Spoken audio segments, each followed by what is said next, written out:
Hello and welcome back. Eddie Radosevich, George Stoya here for the SoonerScoop.com studios. Welcome back to the SoonerScoop.com YouTube channel. Josh McCuistion back in Houston HQ, and another day down. Another day down through the transfer portal. Welcome back. It is a Tuesday evening as we record this, and there were some defections, obviously, today. We'll get into those.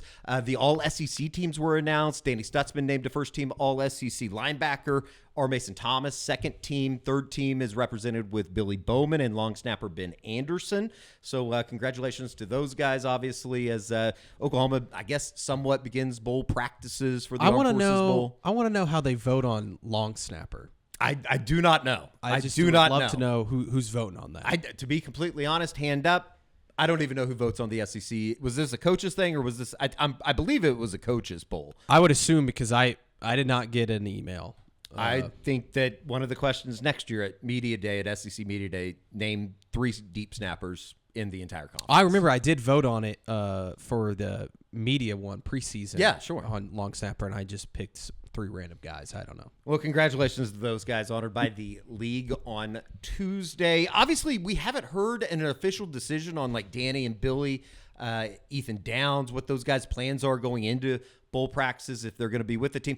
I would expect them not to be. I think that'd be like an ultimate surprise if any of those guys were to play in the bowl game coming up on December 27th. We'll talk to some of the team on, and I believe Brent Venables as well, on Friday. So look forward to that as Oklahoma begins their bowl practices for the game coming up in about 17 days. The big story around these parts, though, Jalil Farooq entered his name into the transfer portal on Tuesday afternoon. And gentlemen, we kind of teased it right at the beginning of, or I guess on Monday's show, just in terms of what that was going to be. There were some suitors coming in for him, and ultimately the decision comes down today that Jalil has entered his name into the portal. George. Yeah, I think that if you would have told me that a couple weeks ago, I would have been surprised. I know that the original plan, at least on Jalil's side, was to come back to OU. Obviously, he had the injury this year, broke his foot, last spring, re-broke it in the opener, and then essentially re-broke it again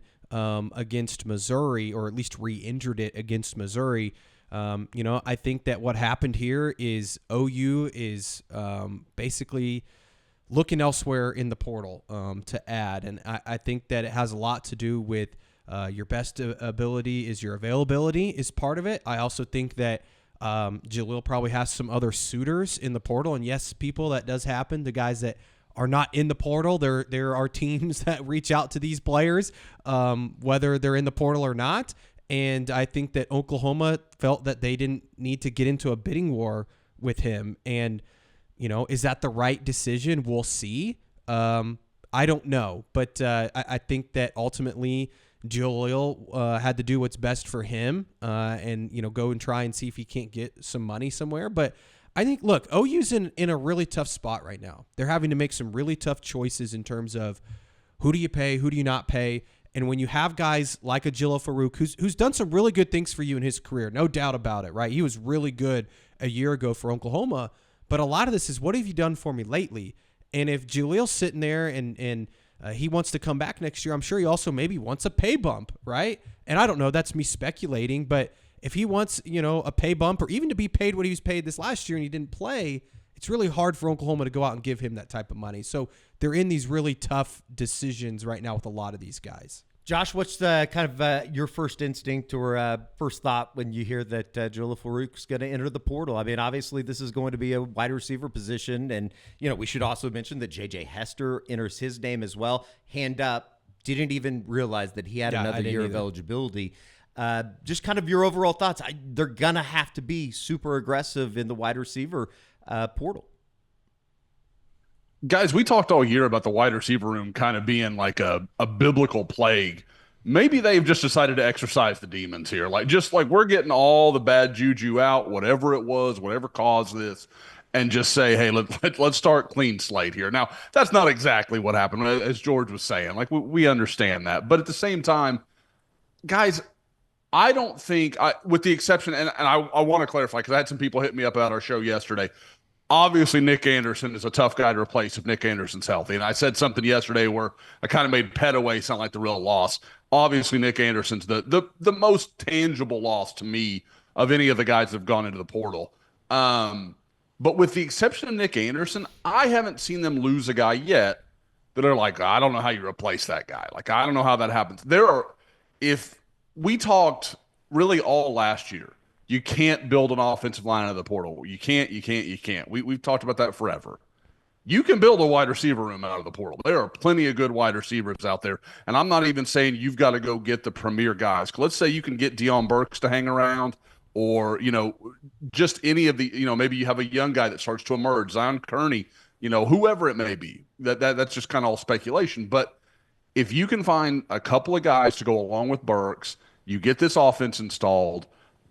I don't think this is a deal where you're looking back and saying, man, the receivers that left was really what cost this team. If Oklahoma does what they need to in the portal, I think they can be fine. I think there's going to be questions in other positions that are going to be more determinant of Oklahoma's success in 2025. Just did some very quick math of J.J. Hester, Jaquez Petaway, and Jalil Farooq, who are the three receivers that have entered the portal for Oklahoma this year.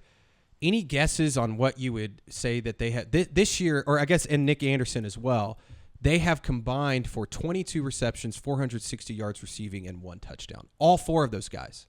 Nick Anderson, Jalil Farooq, J.J. Hester, and Jaquez Petaway. Yeah, you would have thought it was going to be a disaster. I mean, and a lot of those guys weren't even available. And I don't want to say that means that Nick Anderson or Jalil Farooq or Jaquez Petaway or even a J.J. Hester won't go on and be some good player next year for someone else. I'm sure that as long as he can stay healthy, I think that we all three would agree that Nick Anderson's going to be a really good football player. But it backs up the point of what I was saying earlier of Oklahoma has to win next year. They have to have guys in the program that have shown within really the last year or the last 2 years that they can be great players and that they've been healthy.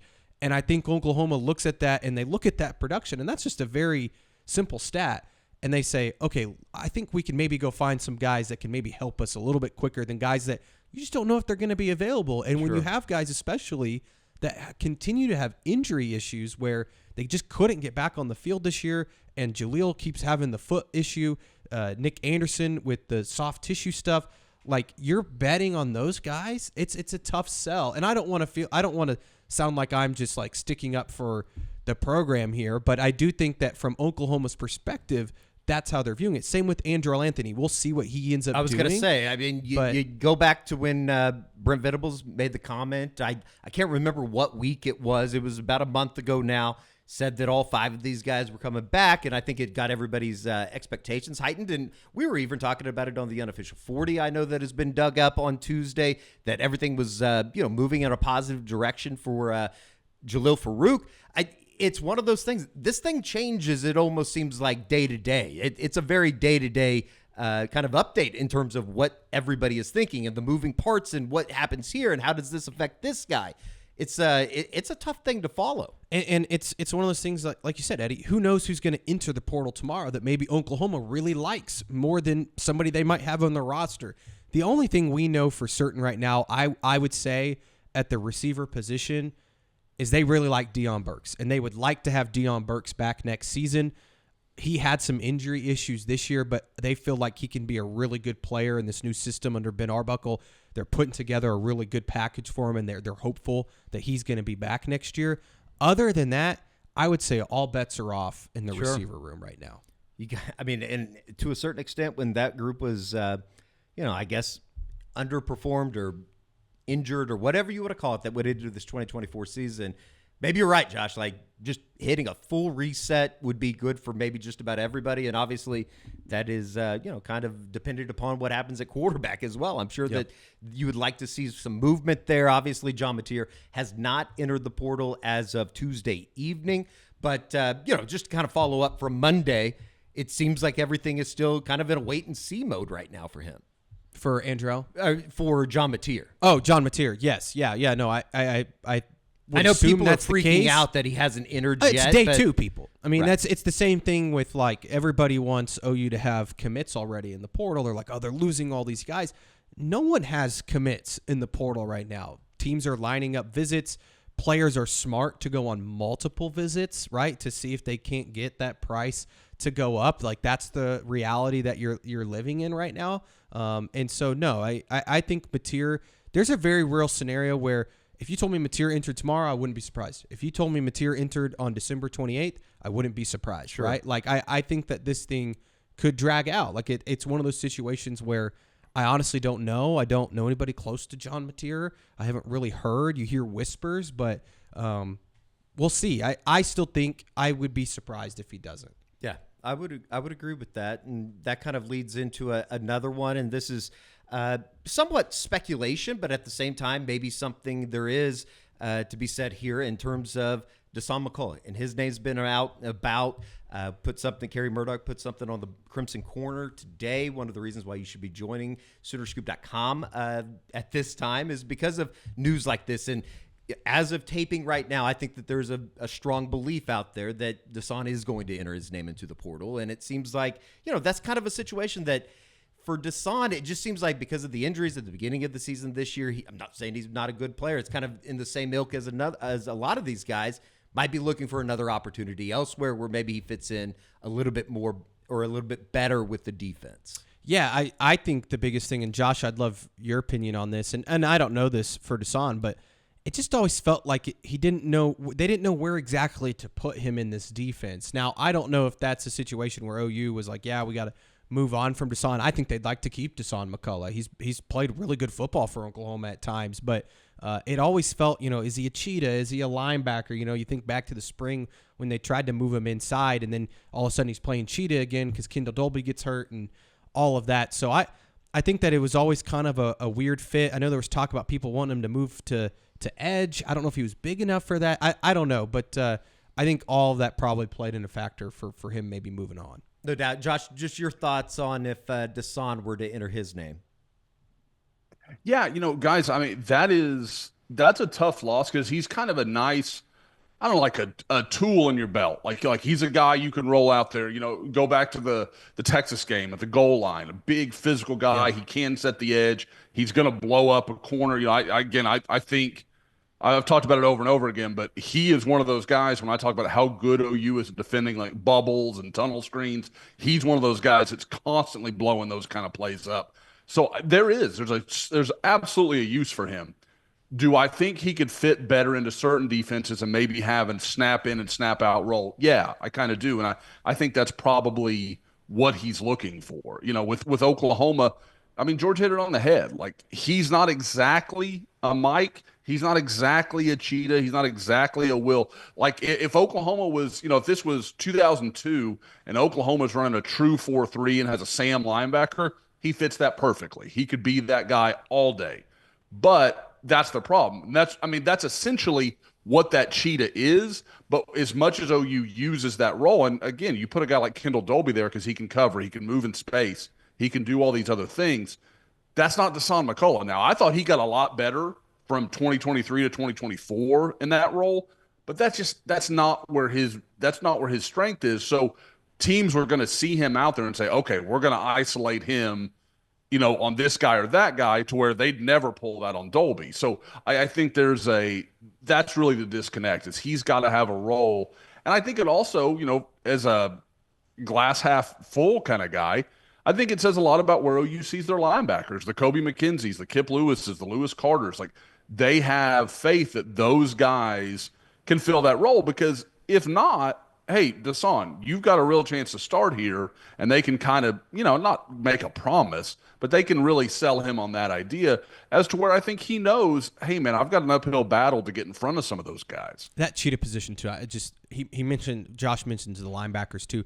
Cheetah, too, I think is really interesting. I think Kendall Dolby will be back next year. I was going to ask you, do we have any indication on Kendall Dolby and what his decision is going to be? I haven't heard anything, but I think he will be back next year. So if you get him back, and we'll see how healthy he is. I mean, that's a serious injury. But Sammy Omasigo, they really like his potential. I think that they like those three young safeties. I think, Michael Boganowski, Jaden Hardy, Reggie Powers, like one of those three could maybe end up being a cheetah for you in the future. No doubt. So I think they like the future of that position. And who knows about, I don't know if this was the direction you wanted to go, Eddie, but Kendall Daniels in the portal from Oklahoma State. Sure.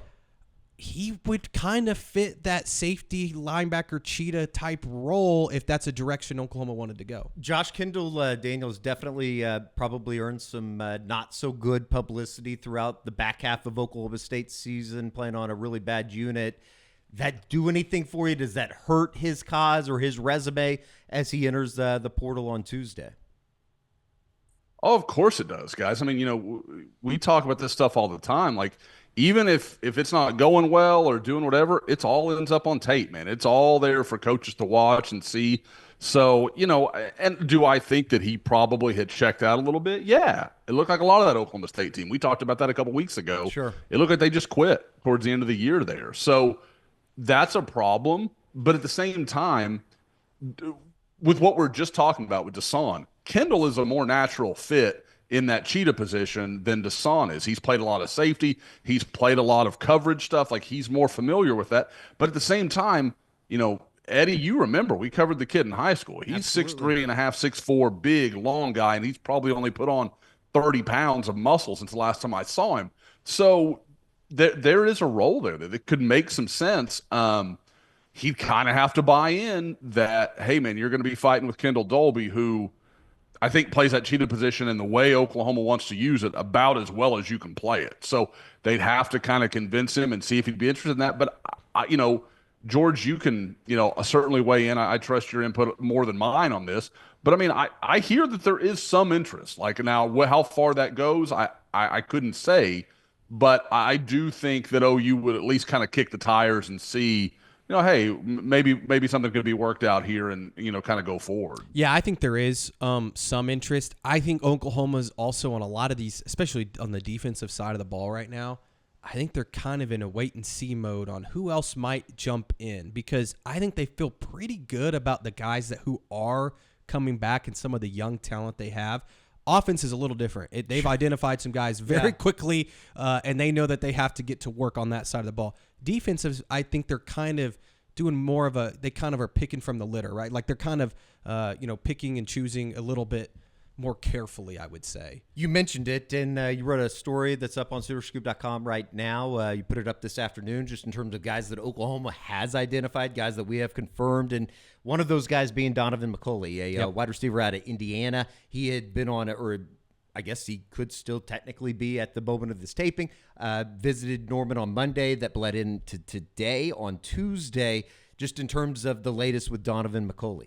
Yeah, he definitely was here, I think, pretty long today. I don't know if he's still here. I think it was supposed to end at some point this afternoon, his visit, but really loved it. I think that really connected with Emmett Jones especially, but also Ben Arbuckle. I know that he really liked Arbuckle's system. I think spent a lot of time trying to see how they would use him, what kind of role he would be in. And I know Oklahoma's very interested. 6'5", 203 pounds. He didn't play this year for Indiana. He entered I guess he did for a couple games, but entered the portal, I think the 1st of October or somewhere in October was when he jumped in the portal. So he's a guy that was super productive a year ago, was a former quarterback. So Oklahoma really likes him. I think they really they're going after some bigger wide receivers. But I think OU's in a really good spot. I know Michigan is somebody that he really liked, and I know Steve Wiltfong a couple weeks ago put in a prediction for him to go to Michigan. I think that might change. We'll see. I know that Oklahoma felt really good about the visit. I know talking to McCulley's agent, McCulley felt really good about the visit. So, and I know that he, having been in the portal, he kind of knew what he was looking for. I think he'll make a decision pretty quickly. I wouldn't be shocked if we know something maybe by the end of the week. Meeting up over the last 48 hours with Oklahoma offense coordinator Ben Arbuckle. Just within the last, hour or so, it sounds like Michigan is going to name Chip Lindsey their offense coordinator, so they're getting their ducks in a row. Want to talk to you about more guys that Oklahoma has, obviously shown interest in, could be visiting here over the next couple days, but first things first, let us tell you about Game Time. We've been telling you about them all season. Got Bedlam basketball coming up in Oklahoma City at the Paycom Center on Saturday night, 7 o'clock. Plenty of tickets to get that are available. All you got to do is download the Game Time app or go to gametime.co and use the promo code for the tickets. Very easy to use, though, in terms of what the the app is, George? Oh yeah, it's a super easy app to get on there, and I really like that it shows you the all-in pricing, and then you can also just kind of see where exactly you're sitting. It'll show you an image of maybe kind of what your view will be for the game. That promo code is ON3 on 3 for $20 off your first purchase. Terms do apply. Again, all you got to do is create an account, download the app, create the account, and then use the promo code ON3, ON3 for $20 off your first purchase. Terms do apply. Download the Game Time app today. Last minute tickets, lowest price guaranteed. A name that Great ad read. Thank you. I stumbled through that. I got released from jury duty today. Thank you. My service to Oklahoma County has come to an end, and I continue to serve you, the Oklahoma fan out there. A name that maybe has not necessarily come out of the woodwork, but a name that maybe is becoming more real now is a cornerback. And Ethan O'Connor out of Washington State had a phenomenal year, 32 tackles, 4 interceptions.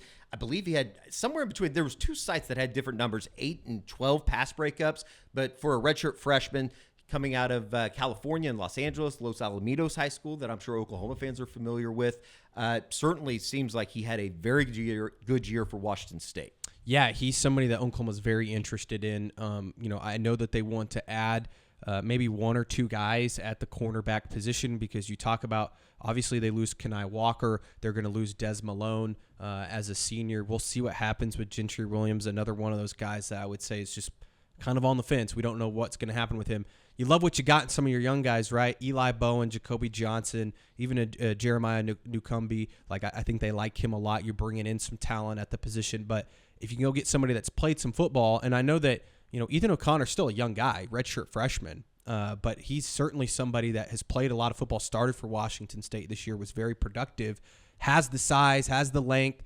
Obviously, there's some sort of connection there with Ben Arbuckle. It would make a lot of sense. So I know OU's very interested. I think they feel good about where they are with him. We'll see when he ends up making a decision. I know there's some other bigger schools also involved, but it would make a lot of sense. Josh, he was a guy that I believe you went out and saw at Los Alamitos High School when, what was it? When you went and saw Mitchell, was that when you would have ran into him? Or was that maybe all the way back to the quarterback?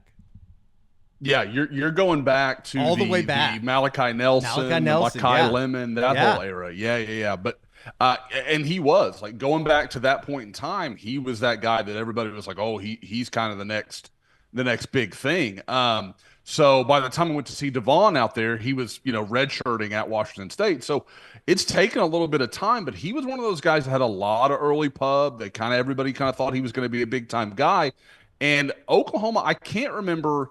I want to say they offered him, but it felt very much like a kind of wait and see. They offered him as a sophomore when they were involved with Malachi Nelson. They were involved with Mekhi Lemon, kind of playing the game of, okay, we'll recruit your program's younger players. We want to have a good relationship. And then I think as time went on, obviously the change of coaching staff, I think everything just kind of pivoted in a different direction. But he's, again, like you guys said, big, long, athletic guy. Moves around well. He fits pretty well with what Oklahoma does. And like you said, guys, 4 interceptions, roughly double-digit pass defense. I've seen the same things you guys have, where it's kind of different numbers depending on where you look. But this is a guy that, graded in the mid-70s on PFFF. I don't know why there's a third F there, PFF.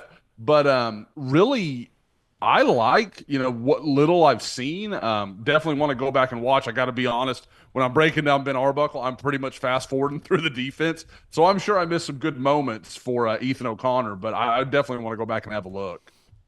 Certainly going to be interesting. I think that he would be a very interesting candidate if that's the way that Oklahoma wanted to go, as would Ethan Onawana, I believe is how you say it. I don't know. We'll find out if he comes to Oklahoma. But the offensive tackle from Rice out of the Houston area, certainly we talked about him on Monday's presentation just in terms of how good of a year he had for Rice. I mean, we're talking about Rice here. But certainly somebody that it seems like the ball continues to roll in the right direction for Oklahoma. Yeah, he's a top target for Oklahoma is my understanding. He's a guy that they're certainly interested in, somebody that they feel like could come in and maybe start for him next year. And he's getting a lot of attention. I know that I think I wrote this in my story today, but I know Texas A&M and Oregon have also shown some interest in him. So those are some big-time suitors right there in Texas A&M and Oregon, but I know Oklahoma's been in contact with him. I think that he's still trying to get his, trying to figure out who exactly is on his list and all of that. So we'll see. I think that's a process that could play out over a couple of weeks. Like, he's probably going to go on several visits. Right now, a lot of people believe he's, if not the top guy at offensive tackle in the portal, one of. So he's going to have a lot of interest. So Oklahoma's going to have to certainly pony up if they want to land him. Anything new with Reggie Virgil, the wide receiver out of Miami of Ohio? I haven't heard from him. Sure. I know he has gotten some massive offers. Obviously, like I said, I think I said in yesterday's show, Florida State, Miami, they've all offered him. He's trying to set up a visit for later this week, was the last I heard. I don't know if that visit's gotten set up or not, if he might be going to some other schools. I wouldn't be shocked if he hit some of those Florida schools first, because he's from Florida, and I believe he's back home already. So maybe he hits some of those closer ones first and then decides if he really wants to go on a trip to Oklahoma. But I haven't heard anything as of today. No doubt. David Blay, another defensive tackle that announced an offer from Oklahoma today, out of Louisiana Tech, 6'4", 303, 46 tackles, 10.5 tackles for loss, 6.5 sacks. He's already garnered offers from Penn State, Central Florida, Florida State, Houston, Tulane, Michigan State, Mississippi State, Wisconsin, Arkansas, Illinois. Certainly, I don't know if he'd just be a guy or, a Jag, just a guy, but certainly somebody that had a productive season for Louisiana Tech. Yeah, and I think that you look at that defensive tackle room, I think they'd like to add one guy to it. I think they are assuming they're going to have, Jaden Jackson, David Stone, Grayson Halton, Dominic Williams all back. We'll see if that plays out that way. Sure. You just never know in the transfer portal. You never know. I don't ever want to say those guys are for sure coming back. You just don't know. I know Dominic Williams has aspirations of going to the NFL. So does Grayson Halton. Both of those guys could technically leave. I think Oklahoma's going to try to do everything they can to keep them. But if you could add a guy like Blay, who's been productive, even to that group, and have kind of a 5-man rotation, I think you'd feel pretty good about it. No doubt. As George said, as I think we've kind of laid out here, this is very much an hour-to-hour process. It's fluid. Everything's fluid. Everything is fluid. I know that we kind of hate that phrasing just in terms of what it is, but it kind of is what it is. Like, you just kind of got to wait and see where everybody's thinking, and then something pops, and it's like, okay, how does this domino begin this one to fall or whatever? Yeah. One thing I wanted to note, I know we moved on from him, but the kid from Rice, I was just looking today, Josh, and I thought this was interesting. The 3 offensive tackles that they've been really centered on, the kid from Rice, who I can't say his last name, Oniwan or whatever. Oniwana? Yeah, I'm just going to call him Obi-Wan. That's fine. A Star Wars reference there. But and Bad then show, but that's continue. The kid from never seen it. Carrie does bring that up. I have never seen Star Wars, but I can just tell it's a bad show. The imagination. That's a terrible take. You should never have an imagination in this world. Yeah. That's why I got kicked out of juvenile courts today. I announced that you should never have an imagination. Okay. You wanted to crush children's dreams. Yeah, I got you. You did have an imagination. The guy at Penn State over the weekend. Look that up. Took acid. Bad acid trip. Real bad. I think you're going to say Luigi. Luigi had a bad weekend as well. He'll be locked Anyways, up the kid from Rice, the kid from Stanford, who we talked about yesterday, who's supposed to be visiting Oklahoma this weekend. Again, another guy, I can't say his last name, Blanco. And then easy. And then Derek Simmons, easy name there, from Western Carolina, who OU offered Monday as well. All of those guys played quite a bit of right tackle. So I wonder if now Derek Simmons was a swing tackle. He played left and right for Western Carolina. He also played some guard. That to me signals that maybe they're looking at a right tackle in the portal, and they feel really good about their situation at left tackle, whether that's Logan Howland, Jacob Sexton, whoever that might be. I don't know. Maybe I'm reading too much into it, and these guys could probably play some left tackle if they needed them to. Sure. But I don't know. I just found that interesting that they all were primarily right tackles. No doubt. Josh, did you have any thoughts on what they're doing right now with the offensive line? Well, the other thing you notice, guys, I mean, and even in some of the guys they're just being kind of loosely connected to, Isaiah World from Nevada has come up a few times. They're massive. I mean, these are not little guys. These are not, 285, 290. These guys are all 300, 320. Anianwa is what I'm going with right Well, I'll now. have her shot He's at it. 345. I mean, just an absolute massive human being. So, and what I will say with what George was talking about, he's a guy, I've been working on some kind of portal profiles on these various guys that OU's offered, and I think we've got 3 up on the front page right now.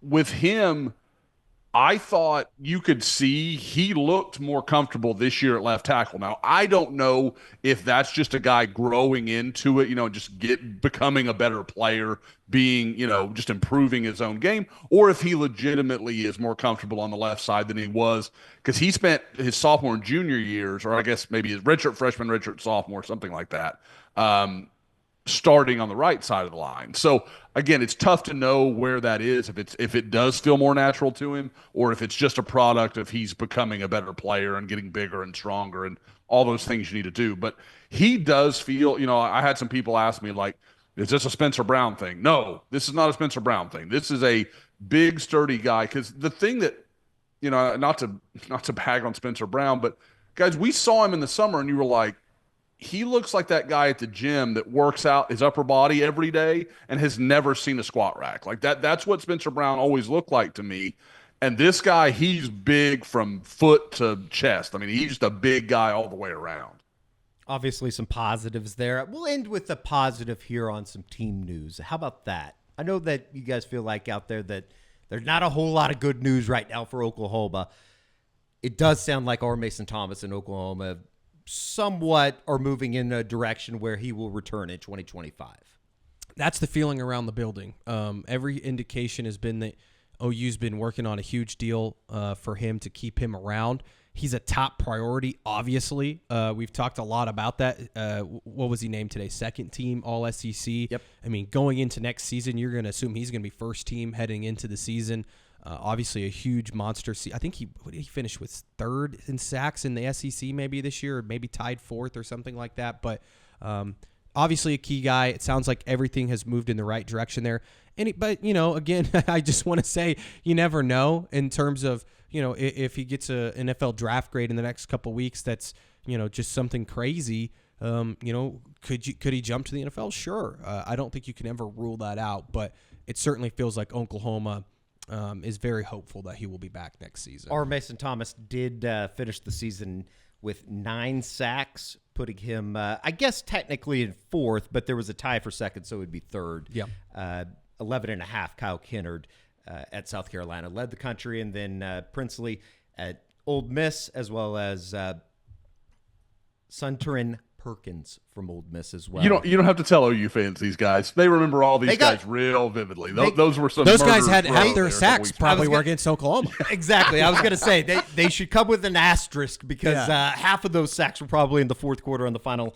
What was that? 3 possessions of the Oklahoma. I think Ole Miss Perkins game. had like 3 in that game alone. Oh, congratulations. Just racking up all the sacks against Oklahoma. One more guy to hit on before we get out of here. Robert Spears-Jennings. I know there's been a lot of buzz on message boards, on social media about the Oklahoma safety. As of right now, I think that we can say that things are progressing in the positive direction for Oklahoma in Robert Spears-Jennings. Yeah, look, again, fluid situation, but the latest we've heard is that they feel really good about their position with him, and obviously he's a key piece to this defense heading into next season. He had a really good year this year. I mean, there was talk at the beginning of the season, the way he was playing, like, would he jump to the NFL? It sounds like teams are maybe trying to tamper with him a little bit. Again, that happens in college football. Don't be surprised by that, people. Welcome to your new reality. Exactly. But it sounds like Oklahoma, again, I like, R. Mason Thomas, Deion Burks, those type of guys. Our Robert Spears-Jennings has been a top priority to hang on to, and it feels like, and especially, being an Oklahoma kid, I feel like Robert would like to stay in Norman. Good team guy. Yeah. Definitely would want him back in 2025 as Oklahoma looks to bounce back from what has been a miserable season. I think that's pretty obvious here. But we'll be keeping up to date on everything that is happening with the transfer portal, as well as everything else that goes into this crazy month of December here on the Soonerscoop.com YouTube channel. Did want to check in with you on a Tuesday evening to kind of give you the latest. Do this every day. Here, we might. And it'd be fun to do so, we think. Maybe. For George and Josh, I'm Eddie. We'll see you right back here on the Soonerscoop.com YouTube channel.